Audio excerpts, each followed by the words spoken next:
So a couple of days ago, I was running the engine on the stand, and I encountered a problem where every time I raised the idle slightly, I was playing with the carburetor, adjusting the idle mixture screws, and often when you do that, the idle comes up, and then you got to turn it down with the idle mixture screw, or the idle level screw on the throttle, or vice versa. Sometimes you got to bring it down. Anyway, I was doing that, and every time I'd reach a certain point, the engine would jump sharply to a higher idle. So it would go, say, from 800 or 900 RPM to 1800 RPM, instantly, and it wouldn't come back down.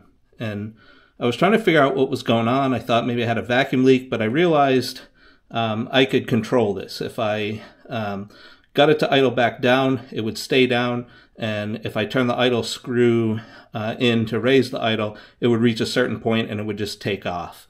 And so what that was telling me is that the most likely culprit was here inside the distributor with my advance mechanism. And sure enough, look how loose these flyweights are.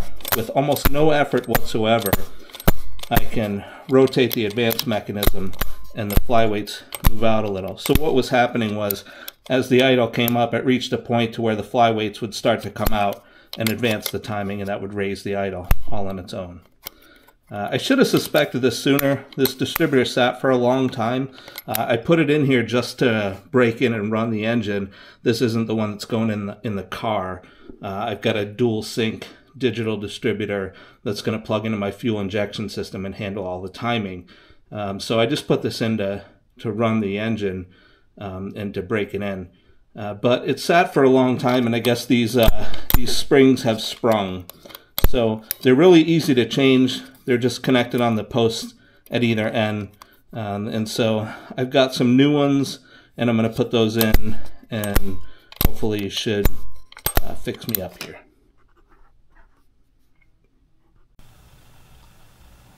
So I'll probably end up doing another video specifically on distributors and MSD distributors included in that. But I just wanted to take a minute to show what you get in an MSD distributor tune-up kit. So there's a bunch of different bushings that come with it, and the bushings are what you use to set the total timing. You set the initial timing by rotating the body of the distributor. You set the engine at top dead center, and then you adjust the distributor to set your initial timing. And depending on the engine, anywhere between 4, 8, 10, 12 degrees, something like that. And then the bushing is used to set the maximum total timing. Depending on the bushing that you use with an MSD distributor, it could be anywhere from 18 to I think 36 degrees total timing. Or you can remove these bushings completely and just totally lock down the advance mechanism so that you don't have any advance at all other than the initial advance, which is popular with supercharged or nitrous applications. I don't remember what bushing is in this particular distributor. Maybe later when I take it apart I'll see. I'm not really concerned because this distributor is just being used on my run stand. It's not what's actually going to go in the car. But the problem that I was having was related to the springs. And you can see here there are 3 different springs here. There's a light, a medium, and a heavy one. The blue one, of course, is the lightest. And then the one on the right, you can see the size of the coils. That's the heaviest spring. This particular distributor has been sitting for a long time, and it had 2 of the medium springs in it, and those springs were worn out, which is why the flyweights were able to move so easily, and the advance mechanism was so sort of sloppy, as you saw in the previous section of the video. So let me show you what I've done on the distributor.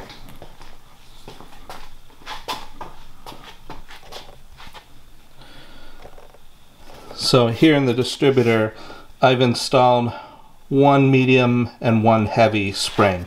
You can use any combination of these. If you use 2 light springs, your timing curve is going to come in really early, low RPM, And so all your advanced curve will be pretty steep. All the timing will come in at low to medium RPM. If you use too heavy springs, your timing's not going to come in till late, 3,500 RPM or higher. But you can use any combination of these. You can use 2 lights, 2 heavies, 2 mediums, a medium and a heavy, a light and a medium, and so forth. So I just stuck a medium and a heavy in here arbitrarily. It really doesn't matter because this is just running on the run stand. And other than just some throttle blips to have fun and maybe annoy my neighbors a little bit, it really doesn't matter what the advanced curve is on this distributor. But I just wanted to show you for comparison how tight the flyweights are now compared to how they were in the previous video. And the advanced mechanism itself, just the slightest bump before made it move. Now I have to actually work at it a little bit and it snaps right back. So it's much, much tighter now, which is how it should be.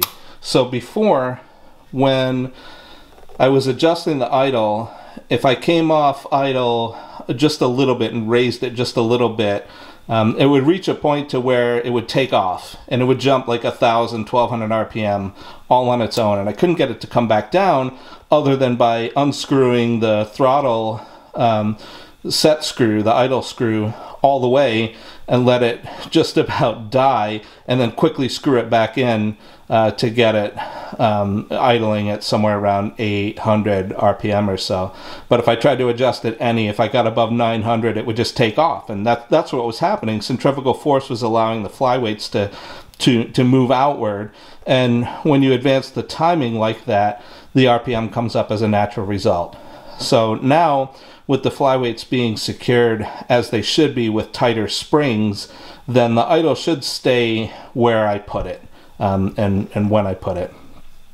And I should be able to set my idle and set my idle mixture screws without concern that the timing or the flyweights are going to influence that. So I'll give it a shot.